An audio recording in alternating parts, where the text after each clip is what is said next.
Jambo lingine la kuvutia ambalo linaangazia imani na desturi za kale za watu wa Dalgavaz ni uwepo wa visima vidogo vilivyochimbwa kwa uangalifu mbele ya kila kripta, karibu na eneo lote la nekropoli.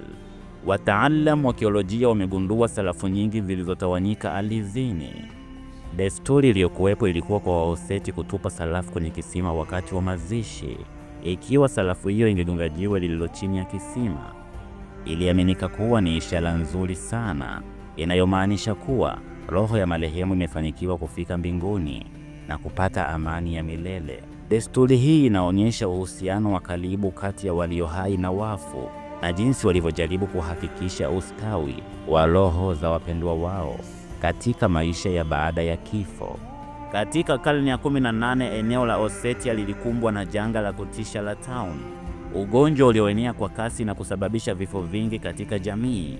Katika kipindi hiki cha hatari na hofu, nekropoli ya Dalgavaz ilishuhudia matumizi yasiyokuwa ya kawaida na ya kusikitisha. Familia zilijenga nyumba maalum za karantini karibu na kripta zao kwa ajili ya wanafamilia wagonjwa. Wale walioambukizwa walipelekwa kwenye nyumba hizi ndogo, wakipewa mahitaji ya msingi kama chakula, lakini walinyimwa uhuru wa kutoka hadi kifo kilipowafikia. Kwa bahati mbaya, wale ambao hawakuwa na jamaa waliobaki hai kuwashughulikia au kuwazika walijikuta katika hali mbaya zaidi. Walilazimika kusubiri mwisho wao wenyewe ndani ya kripta kubwa, karibu na wapendwa wao waliokufa tayari. Ilikuwa ni mwisho wa kusikitisha na wenye uchungu, na roho zao zilibaki milele katika mji wa mauti, zikikumbusha juu ya janga lililowakumba.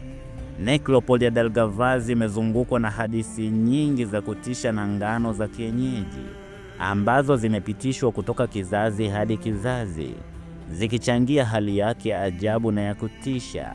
Moja ya hadithi maarufu inasema kwamba mwanaume yeyote anayesubutu kuingia kwenye eneo hilo la makaburi hatorudi hai tena. Imani hii yenye nguvu imekuwa sababu kubwa kwa nini wenyeji wengi huepuka kabisa kutembelea Dalgavaz, wakiamini kuwa mahali hapo pamejaa laana au nguvu za giza. Hadithi nyingine inayosimulia kuhusu kundi la mashujaa waliomteka nyara msichana mrembo kutoka nchi ya mbali. Waliposhindwa kukubaliana juu ya nani anayemmiliki, walimuua kwa ukatili. Inasemekana kwamba miungu iliwaadhibu watu wa milimani kwa kitendo hicho cha mauaji, na walianza kufa polepole kutokana na ugonjwa wa ajabu ndani ya kripta, ikionyesha kuwa eneo hilo limeasiliwa na matukio ya kusikitisha ya zamani. Licha ya hadithi hizi za kutisha na historia ya ajabu ya nekropoli, eneo hili limeanza kuvutia umakini wa watu kutoka nje.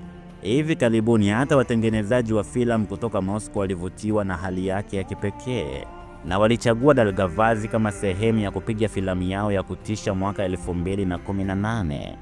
Ingawa upigaji picha ulisimamishwa ghafla baada ya msimamizi wa mkoa kuhisi wasiwasi kuhusu yaliyomo kwenye hati ya filamu, inaonekana kampuni hiyo ilikuwa imeshapata picha za kutosha za Dalgavaz kuendelea na mradi wao, labda ikitumia hali yake ya kutisha na ya ajabu kama sehemu muhimu ya hadithi yao. Wanahistoria wengi wanaamini kwamba janga kubwa la tauni lilikumba eneo la Osetia katika karne ya 16 hadi ya 18 na kusababisha vifo vya makumi ya maelfu ya watu na kupunguza kwa kiasi kikubwa idadi ya watu wa Osetia. Nekropoli ya Dalgavaz inatoa ushahidi wa moja kwa moja wa kipindi hiki cha msiba, ikitumika kama mahali pa mwisho pa kupumzika kwa wengi waliohasiliwa na ugonjwa huo. Licha ya kuwa kuna miji ya wafu mingine kadhaa iliyotawanyika kote Osetia, Dalgavaz inachukuliwa kuwa ya kuvutia zaidi na uzuri wa asili unaostaajabisha wa eneo hilo. Wakati wa Usovieti ilikuwa kivutio maarufu cha watalii. Hata kulikuwa na ofisi ya tiketi iliyosimamiwa na mwanamke mzee wa Osetia akikaribisha wageni kutoka mbali.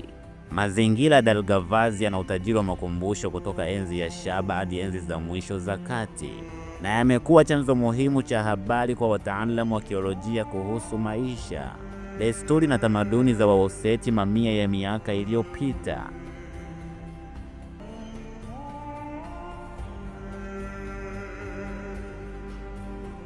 Kwa leo Dalgavaz, mji wa wafu, tunaishia hapa. Ukitaka kupata simulizi nzuri za kweli kali zilizowahi kutokea, nitembelee katika kurasa zangu za kijamii kwa jina la Mustafa Feluz. Lakini YouTube napatikana kwa The Storytellers. Usisahau kusubscribe, kulike na kushare.